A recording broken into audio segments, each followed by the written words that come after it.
दिन दहाड़े भरी बाजार के अंदर नॉर्मल बात को लेकर कहा सुनी होती है। फिर ट्रक ड्राइवर का पीछा करके 4 किलोमीटर आगे जाकर गाड़ी रोकवाकर पत्थर मारकर जिस तरह से हमारे प्रजापत समाज के भाई की हत्या कर दी जाती है, इससे निंदनीय कोई बात हो नहीं सकती। अगर इस तरह से घटनाएं हो गई तो फिर आम आदमी कैसे जिएगा।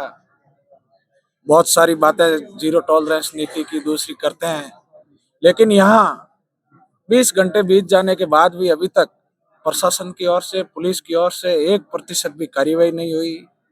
प्रजापत समाज के साथ साथ सर्व कौम 36 कौम के लोग यहाँ पिछले 20 घंटों से धौरीमना मोर्चरी के आगे धरने पर बैठे हैं, लेकिन दुख की बात यह है कि अभी तक कोई कार्रवाई नहीं हुई। ये मंत्री जी का क्षेत्र है और पुलिस की इतनी नाकामी कहीं न कहीं यहाँ की क्षेत्र की जनता के अंदर भारी आक्रोश है। मैं तो पुलिस प्रशासन से, मंत्री जी से यही आग्रह करना चाहूंगा कि आप जल्द से जल्द कार्यवाही करते हुए, अपराधी की कोई जाति नहीं होती, चाहे वो किसी भी समाज से हो, हमारी समाज से हो या भले ही हमारा भाई हो, लेकिन अपराधी अपराधी होता है। अपराधी को सजा मिलनी चाहिए और उस पर कार्यवाही करनी चाहिए। सर, राजस्थान के अंदर भारतीय जनता पार्टी की सरकार है, वही डबल इंजन की सरकार भी कहा जाता है। पूरे जो ये घटनाक्रम हुआ है, फिर पूरे घटनाक्रम को लेकर किसी प्रकार का अभी तक उनका कोई मैसेज है वो सोशल मीडिया के माध्यम से या फिर व्यक्ति के माध्यम से सामने नहीं आया है इस प्रकार से। देखिए, मंत्री जी के क्षेत्र की घटना है, मंत्री जी को ऐसे मामले में आगे आना चाहिए। यही जवान और किसान के बेटे हैं जिन्होंने भरपूर मदद की और आज प्रजापत समाज पिछले 20 घंटों से सड़कों पे बैठे न्याय की गुहार लगा रहा है और बड़ा दुख हो रहा है कि कोई भी ध्यान नहीं दे रहा है। शासन प्रशासन सब मस्त है और यहाँ प्रजापत समाज के साथ साथ उनकी सेवा 36 कौम के लोग धरने पर बैठे हैं और धरने पर 20 घंटे बीत जाने के बाद भी अभी तक आप समझ सकते हो फिर कैसी कानून व्यवस्था है, क्या मामला है। सारा सब कुछ आपके सामने है।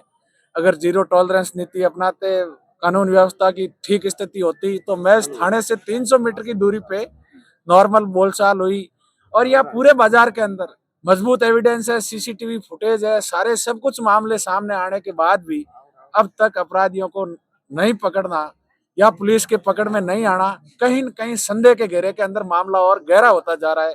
मैं तो पुलिस प्रशासन से यही आग्रह करना चाहूंगा कि जो भी ये मामला है, इस मामले का पूरे का पर्दाफाश करे और यहाँ की जनता जो न्याय संगत मांगों को लेकर धरने पर बैठी है, इनको आश्वस्त करके इस मामले को आगे बढ़ाया जाए। अच्छा, पुलिस प्रशासन की ओर अभी तक क्या आश्वासन मिला या फिर किस प्रकार की कार्रवाई? देखिए, additional SP as a SP है बाड़मेर के, कार्यभार उनके पास है, वो यहाँ से मॉनिटरिंग कर रहे हैं। रात को यहाँ आ गए थे, लेकिन बात यह है कि पूरा इतना पुलिस लगने के बाद भी और उनके पास पुख्ता सबूत है, सब जगह के सीसीटीवी फुटेज है और सारे सोशल मीडिया पे अपराधियों के फोटो आ गए, बाइक पे एकदम साफ दिख रहे हैं जो आरोपी है।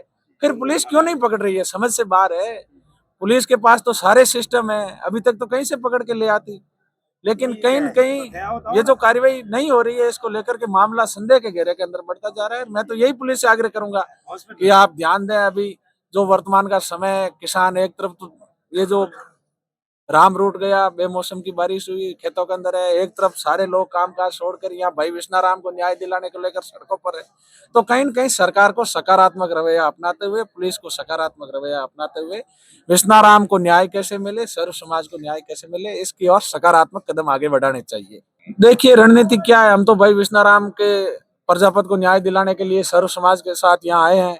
यहाँ का जो डेलीगेशन मंडल बना है, जो डेलीगेशन मंडल सहेगा, जब तक उनकी मांगों पर सकारात्मक कार्यवाही नहीं होगी, तब तक हम विश्नाराम प्रजापत परिवार और सर्व समाज के साथ हैं। जब तक भाई विश्नाराम को न्याय नहीं मिलेगा, हम सड़कों पर बैठे रहेंगे। आखिर सरकार को विश्नाराम प्रजापत के परिजनों से बात करके इनकी मांगों पर सकारात्मक कार्यवाही करनी होगी।